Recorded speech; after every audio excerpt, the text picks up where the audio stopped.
¿ya? Es, como les mencionaba, pues va a haber una afectación probablemente de esta estructura que es el SARA, ¿ya?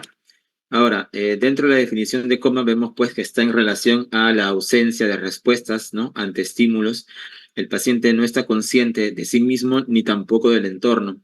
Generalmente para hablar de coma, ¿no? Este pues debe tener una duración mayor a 1 hora, que lo va a de alguna forma diferenciar de otras anomalías, como por ejemplo el síncope, como por ejemplo una confusión. Cuando hablamos de coma, hablamos que probablemente todas estas estructuras, sobre todo el SARA, va a estar comprometido, ¿sí? Ahora, vamos a ver qué alteraciones, pues, que involucren de alguna forma estructuras encefálicas, ¿no? Pueden provocar coma, ¿no? ¿En qué sentido? Como por ejemplo, a nivel estructural, morfológico, ¿sí? Lesiones del tallo, ¿ya?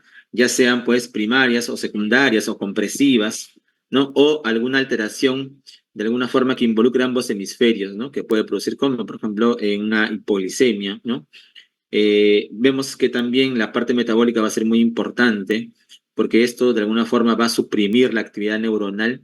Por eso que hay que tener siempre en consideración las intoxicaciones, sobre todo la principal causa de alteración de la conciencia metabólica, pues es la hipoglicemia, así que tener mucho cuidado.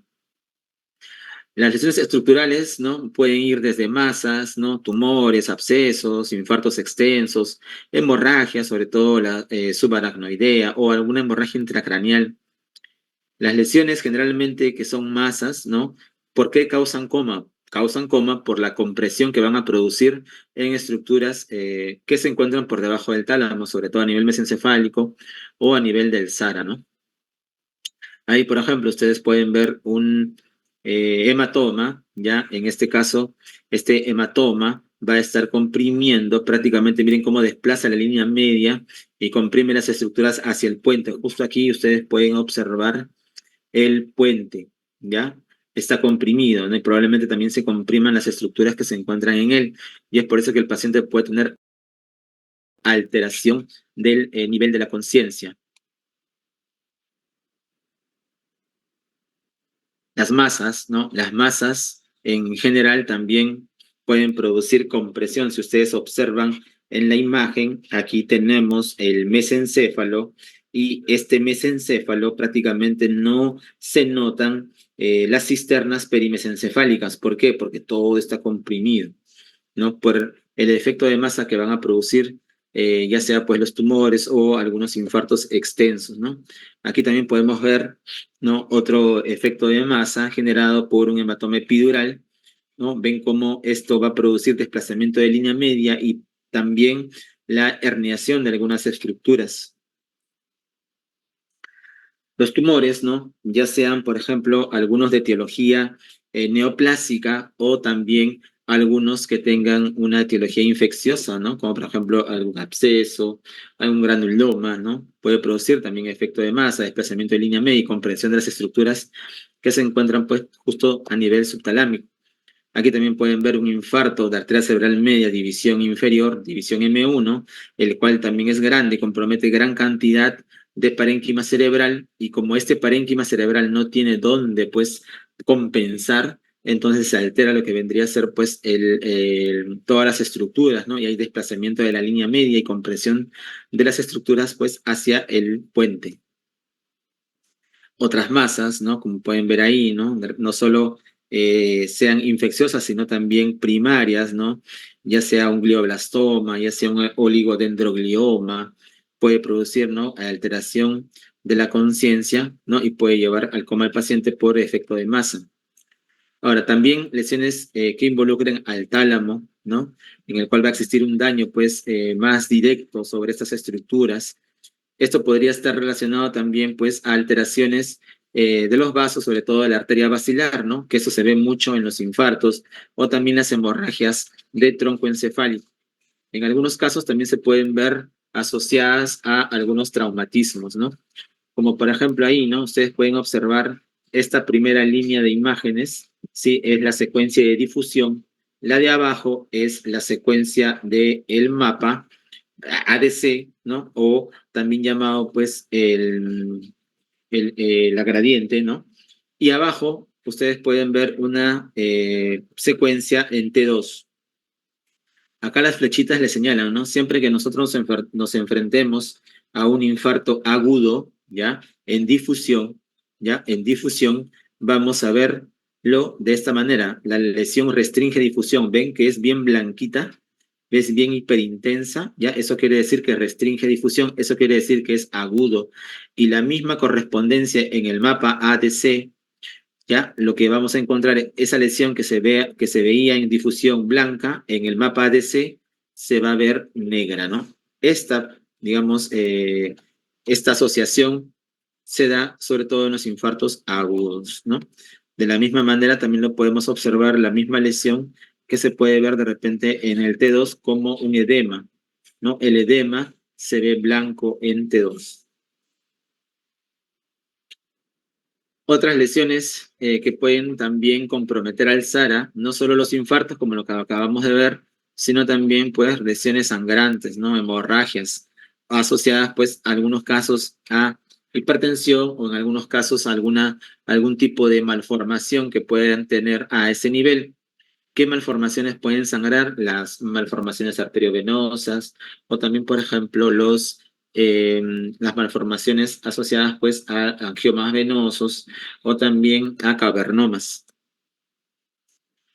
Aquí podemos observar, ¿no? Que existe también un compromiso bitalámico, ¿ven?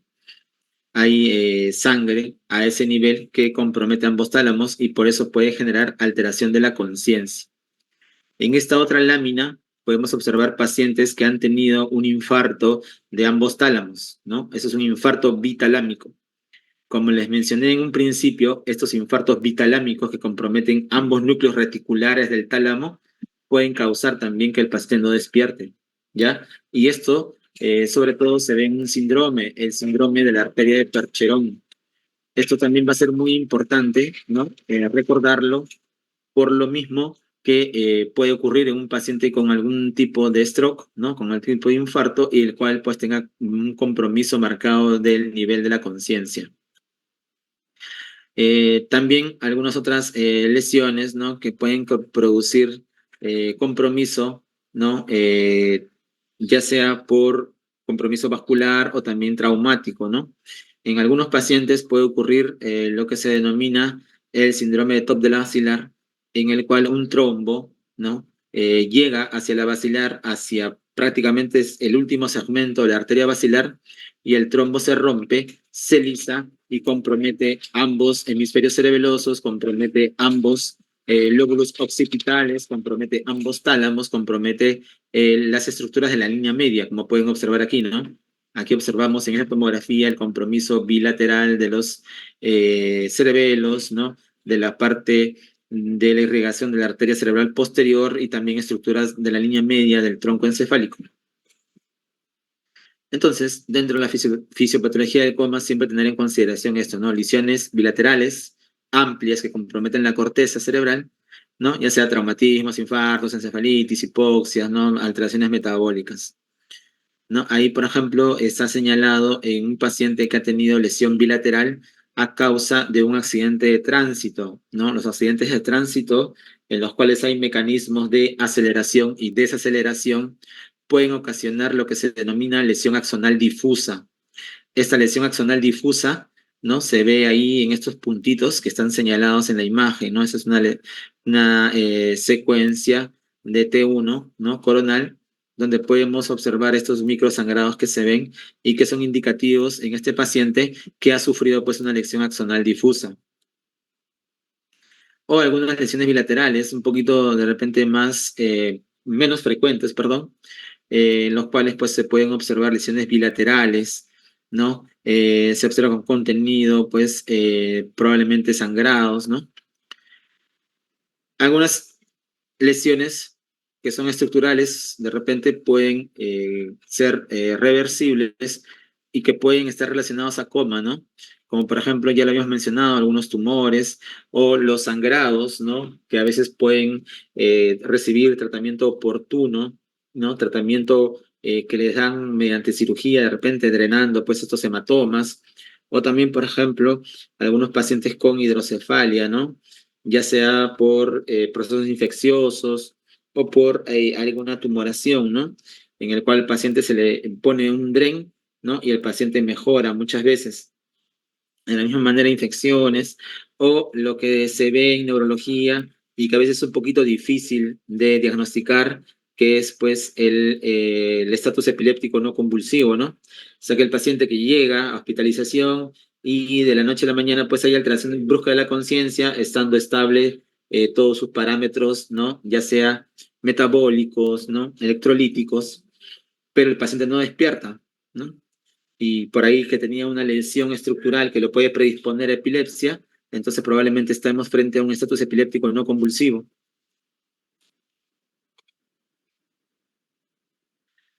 Algunas lesiones metabólicas, ¿no? Ya sabemos, la hipoglicemia, hiponatremia sobre todo, o también aquellos pacientes con alteraciones del tiroides que sufren lo que se denomina la tormenta tiroidea, ¿no? El coma mixedematoso, o aquellos, por ejemplo, que tienen déficit de vitaminas, ¿no? Sobre todo la vitamina B1, que puede cursar, pues, en aquellos pacientes gestantes o aquellos, pues, que consumen alcohol, ¿no? Los alcohólicos crónicos.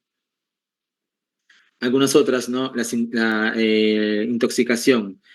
Una que estuvo de moda, ¿no? No sé si recordarán hace unos años que varias personas por consumir un trago que tenía pues alto contenido en metanol empezaron a hacer alteración de la conciencia. Cuando uno consume pues digamos, alcoholes, ¿no? Como el metanol, podemos ocasionar daño, ¿no? Daño sobre todo a nivel subcortical y a nivel de los núcleos pues basales también, ¿no? Son los más sensibles, así como el tálamo, a tener pues daño por estos tóxicos, ¿no? Va a ser muy importante la evaluación clínica y en eso tiene que ver mucho la historia clínica que ustedes puedan elaborar. También tiene mucho que ver pues el hecho de si te enfrentas a un paciente que de manera súbita presenta alteración de la conciencia o de manera progresiva, ¿no? No es lo mismo enfrentarse a un paciente agudo que a un paciente subagudo o crónico. También el antecedente de medicación, ¿no? De repente el paciente tiene alteración de la conciencia por haber consumido algún fármaco, ¿no? De repente es un paciente psiquiátrico, o si la alteración de la conciencia está asociado de repente a fiebre o al uso de antibióticos, ¿no? Eso es muy importante. Se utilizan algunas reglas, ¿no? Cuando hay alteración de la conciencia, ¿ya? Pero no se debe dejar de lado la exploración física en estos casos, ¿no? Algunas de las escalas que se puede utilizar, ¿no? Dependiendo también de la situación, la escala de Comaey-Glasgow, o la escala Ford que se usa pues en el ámbito de UCI. Creo que la mayoría de ustedes en algún momento ha usado la escala de coma de Glasgow, pero tengan en consideración que lo único espontáneo en la escala de coma de Glasgow va a ser la apertura ocular. Todo lo demás está en relación a si el paciente obedece órdenes, ¿no? O si el paciente está orientado, ¿no? Ya no hay nada espontáneo, ojo. No se equivoquen al valorar esta escala. En la escala Ford, aparte pues de la respuesta ocular, respuesta motora, también entran a tallar los reflejos del tallo cerebral, ¿no?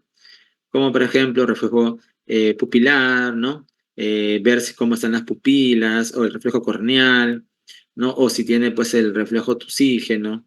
También tiene mucho que ver la respiración o el patrón respiratorio, ¿no? Y eso también está en relación a cómo el paciente pues está en relación al ventilador, ¿no? Si respira o no, dependiente del ventilador, o si tiene algún patrón respiratorio típico, ¿no? Como por ejemplo, patrón respiratorio irregular o una respiración de Cheyne-Stokes, ¿no? Sin intubación, ¿no?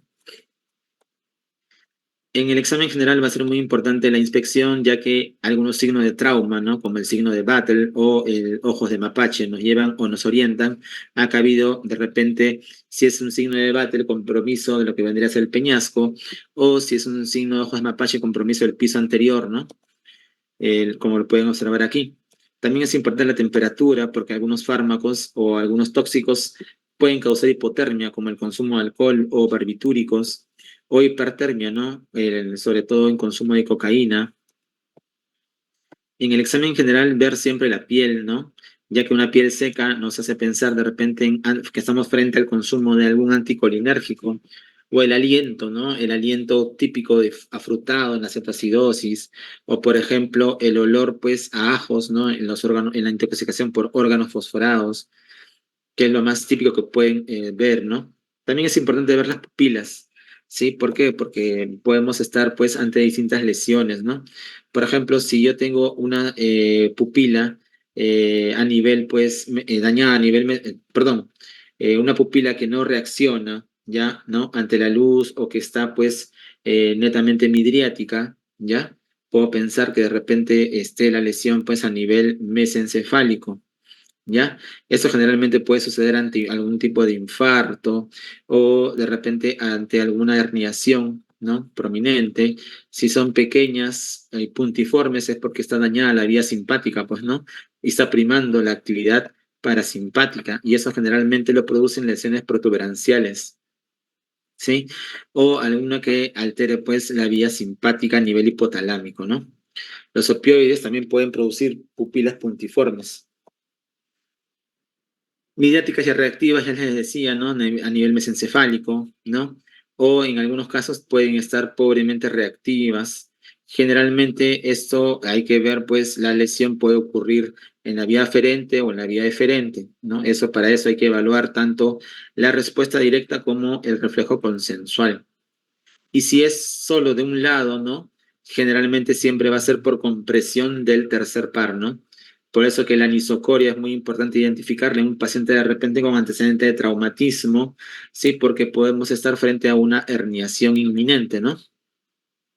Y es un cuadrito para resumir los diferentes tipos de pupilas, ¿no? Que podemos encontrar. Ahora, también es importante ver hacia dónde va la mirada, ¿no? ¿Por qué? Porque una desviación de la mirada también me puede indicar alguna alteración, ¿no? Generalmente, ¿qué es lo que sucede? Cuando tenemos una alteración cortical, ¿no? Por ejemplo, aquí la flecha que está señalando la alteración, ¿no? Cortical, ¿qué es lo que genera? Por ejemplo, aquí, ¿no? Que el paciente mire la lesión. ¿Por qué pasa que ante una lesión derecha, en este caso, el paciente tiene desviación tónica de la mirada hacia la derecha? Pasa porque, miren, normalmente el hemisferio derecho, ¿qué es lo que hace? Lleva la mirada hacia el lado izquierdo y el área 8 del hemisferio izquierdo lleva la mirada hacia la derecha. Eso pasa. Entonces, si yo tengo dañado el área 8 del lado derecho, ya no hay quien mande la mirada hacia la izquierda y por lo tanto la mirada solo va a estar predominante hacia la derecha. ¿Por qué? Porque el otro está sano. No, el único que está actuando, ¿no? Y eso es lo que ocasiona que el paciente eh, mire, tenga desviación de la mirada, ¿ya?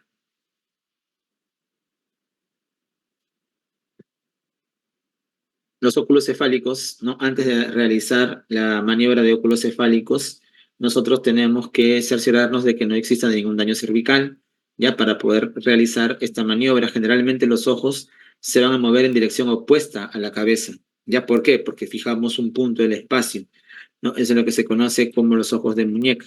Se hacen tanto para la mirada horizontal como para la mirada vertical. Si hay una lesión, los ojos se van a mover junto con la cabeza. ¿Ya? Eso es lo que va a suceder. Y aquí en esta lámina se puede observar la integración que ocurre para que se dé el reflejo oculocefálico. ¿Ya? Ahí lo podemos observar. Generalmente implica que esté íntegro quién, íntegro el tercero, el sexto, el cuarto y sobre todo el que comunica el fascículo longitudinal medial, que lo podemos ver aquí, ¿no? Comunica tanto al sexto de un lado como al tercero del otro lado. Las pruebas vestíbulo-cocleares, sobre todo las pruebas calóricas, ¿no? El instilar agua fría, generalmente los ojos se van a desviar hacia el ojo irrigado, ¿no? Va a aparecer un nistagmo en fase rápida, ya hacia el lado contrario. Recuerden una cosa, el nistagmo siempre huye del agua fría, ¿ya? El nistagmo huye del agua fría. Y si se instilan ambos oídos con frío, la desviación es hacia abajo. Y si le pongo agua caliente, ¿no? Los ojos se van hacia arriba. ¿Ya? Esa es la respuesta que yo voy a ver al evaluar los reflejos vestíbulo oculares, ¿no? Algunos movimientos espontáneos de los ojos, sobre todo en el plano horizontal, implican integridad del tronco, ¿no? Y en algunos casos también podemos verlo en algunas lesiones biemisféricas. En algunos casos podemos ver un nistagmo, pero que aparece sobre todo en convergencia. Ahí como pueden observar, miren, ¿no? Al hacer convergencia, aparece un nistagmo ahí, ¿no? ¿Ven cómo está un nistagmo vertical? ¿Sí? Medio rotatorio también, ¿no? Ya, eso puede estar en relación, pues, a una lesión a nivel mesencefálica, ¿no? El boobing es un movimiento rápido hacia abajo, pero muy lento hacia arriba. Generalmente nos puede indicar en algunos casos, ¿no? Viendo toda la integración del examen físico, nos puede indicar que el daño se está produciendo a nivel de la protuberancia. Y ahí observen, miren, el movimiento hacia abajo es rápido, y hacia arriba es lento. Es el boobing ocular. With a fast phase down and a slower phase. El dipping es todo lo contrario, ¿no? Es un movimiento lento hacia abajo, pero rápido hacia arriba. Generalmente se puede producir ante lesiones bihemisféricas, ¿no? Que comprometen ambos. ¿Ven? Hacia abajo es lento y hacia arriba es rápido. Sí, es el dipping.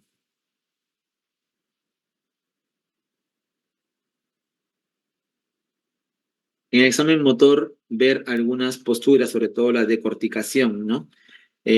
Como pueden observar ahí, ¿no? Ante un estímulo doloroso, el paciente opta por esta posición, ¿no? Es la posición del decorticado, en el cual hay flexión de codos, muñecas, dedos, ¿no? La lesión generalmente se produce por encima del núcleo rojo, ¿sí? Y las otras vías, pues, van a estar indemnes. Por eso que existe esta flexión de los miembros superiores. Muy diferente la postura del descerebrado. Generalmente la postura del descerebrado genera hiperextensión, como pueden observar ahí, y esto es porque la lesión está por debajo del núcleo rojo, o sea, se está interrumpiendo el tracto córtico-espinal y el tracto rubroespinal. Ahí están las dos posturas, ¿no? Decorticado y descerebrado. Los patrones respiratorios, ¿no? Generalmente no nos ayudan como un valor, no tienen un valor localizador, pero de repente nos pueden orientar hacia algún tipo de daño, ¿no? Como por ejemplo la respiración de Cheyne-Stokes, ¿no? Generalmente puede estar en relación a lesiones hemisféricas, talámicas o a nivel del tronco, ¿no? Pero no necesariamente alguna de estas estructuras, ¿no? Algunos de los patrones que vemos, ¿no? Respiración, por ejemplo, de Cheyne-Stokes, apneústica o la hiperventilación neurogénica, ¿sí? O algún tipo de alteración relacionada también con algunos núcleos respiratorios, ¿no? Algunas entidades clínicas que hay que diferenciarlas del coma, ¿no? Muerte encefálica. Muerte encefálica es el cese permanente e irreversible, ojo, de las funciones críticas de un organismo. Generalmente se pierde la regulación neuroendocrina, homeostática, circulatoria, respiratoria, ¿no? En la conciencia también. Y sobre todo hay ausencia de reflejos de tronco encefálico, lo que no se da en el paciente con coma, ¿no? El estado vegetativo va a ser una disociación entre el despertar, que está preservado, o sea, el paciente está despierto, y la conciencia, que está ausente, ¿no? Comprometida. Este estado vegetativo sí presenta ciclo sueño-vigilia. La función auditiva, motora y visual son reflejas y generalmente no hay respuestas emocionales, ¿no? Hay que ver algunos patrones, criterios clínicos en estado vegetativo, ¿no? Primero, no se evidencia conciencia de sí mismo ni del entorno, no interactúa el paciente, no hay respuestas sostenidas, ¿no? Como por ejemplo ante estímulos visuales, táctiles o auditivos. Eh, ¿Qué más? Se ve pues que no hay evidencia de comprensión o expresión del lenguaje, no comprenden o expresan lenguaje. El ciclo sueño-vigilia está presente, ¿no? Algunas funciones autonómicas preservadas, puede tener reflejos espinales, craneales, puede cruzar con incontinencia vesical, ¿no? O rectal. Y vemos también que existen dos denominaciones, ¿no? El estado vegetativo persistente, el cual dura más de un mes, ¿no? Y el estado vegetativo permanente, ¿no? Que generalmente es más de un año post-trauma, ¿no? O sea, con un antecedente traumático, o más de 3 meses post-daño anóxico, sobre todo no traumático, ¿ya? Generalmente las chances de que recuperen estos pacientes es cercana a cero, ¿no? El estado de mínima conciencia, ¿no? Son pacientes que no se comunican, pero por ahí algunos signos, ¿no? Inconsistentes de algún tipo de respuesta, por ejemplo, de seguimiento, ¿no? O también en algunos casos vemos pues que hay movimiento de los ojos, o una sonrisa, o llanto, o agarro objetos, o algún tipo de vocalización. Siguen algunas órdenes, hay respuestas gestuales o verbales, hay una verbalización ininteligible, ¿no? No se puede dilucidar bien y esto generalmente pasa en algunos pacientes de repente post-TEC o que tienen algún tipo de daño, ¿no? Anóxico en algunos casos. El síndrome del locked-in, ¿no? ¿Qué es lo que pasa en el locked-in? El paciente está despierto, ojo, es consciente, pero no puede producir palabras, tampoco puede generar movimientos faciales ni de las extremidades, ¿no? Por eso le llaman síndrome de enclaustramiento o locked-in, ¿no? Lo único que puede el paciente generar es apertura de ojos, ¿no? O también movimiento de los ojos, pero lo demás ni en algunos casos puede sentir o tener también cuadriplejía, ¿no? Todo lo que es función mental está preservada, ojo, en este paciente. O sea, el paciente sí sabe lo que está pasando en su entorno, está pensando, pero no puede emitir ningún tipo de movimiento o respuesta, ¿no? Salvo con la mirada. ¿No? Todos estos, digamos, diagnósticos, ¿no? Todas estas entidades clínicas pueden tener un continuo en algunos casos, ¿no? Como por ejemplo el estado de mínima conciencia y el estado vegetativo.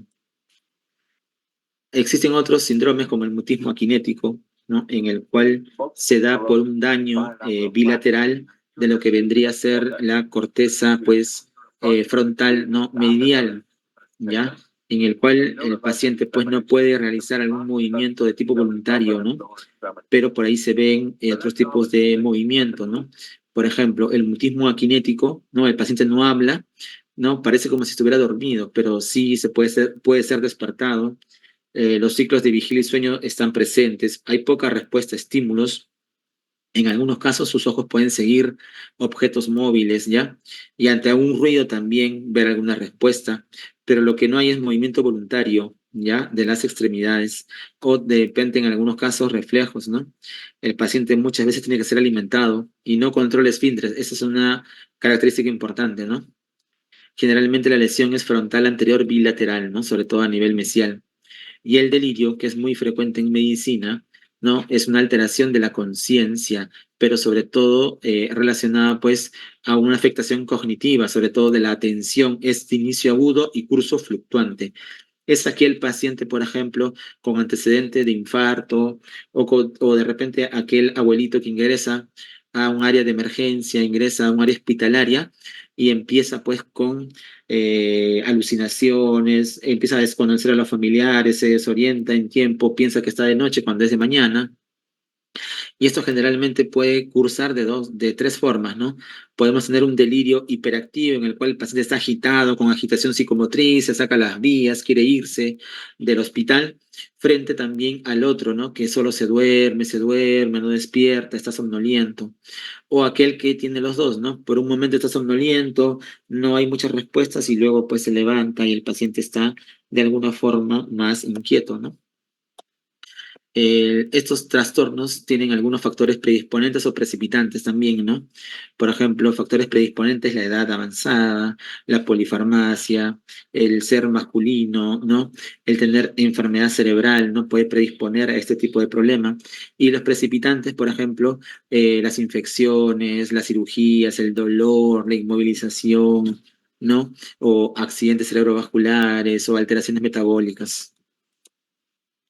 El síncope. El síncope es un episodio transitorio de pérdida del conocimiento. Ojo, es súbito, es breve y sobre todo recuperación completa y espontánea. O sea, el paciente que tiene un síncope recupera rápidamente la memoria, no recupera todo su estado basal. Y esto se produce generalmente por una alteración global, una reducción breve del flujo sanguíneo cerebral. Las causas, pues, más habituales de síncope van a estar relacionados a la parte cardíaca o vasovagal o relacionadas con hipotensión ortostática, como pueden ver en el cuadro, ¿sí? Algunos síncopes pueden estar relacionados a causas reflejas, ¿no? Como vasovagales, cardiogénicas, ¿no? Pacientes con arritmia, pacientes con estenosis, pacientes con cardiopatía isquémica o hipotensión ortostática asociada, por ejemplo, a fármacos o a enfermedades degenerativas como el Parkinson, o también asociadas pues a otras enfermedades en las cuales causa daño autonómico como diabetes mellitus. Muy bien. ¿Alguna pregunta, chicos? ¿Alguna duda?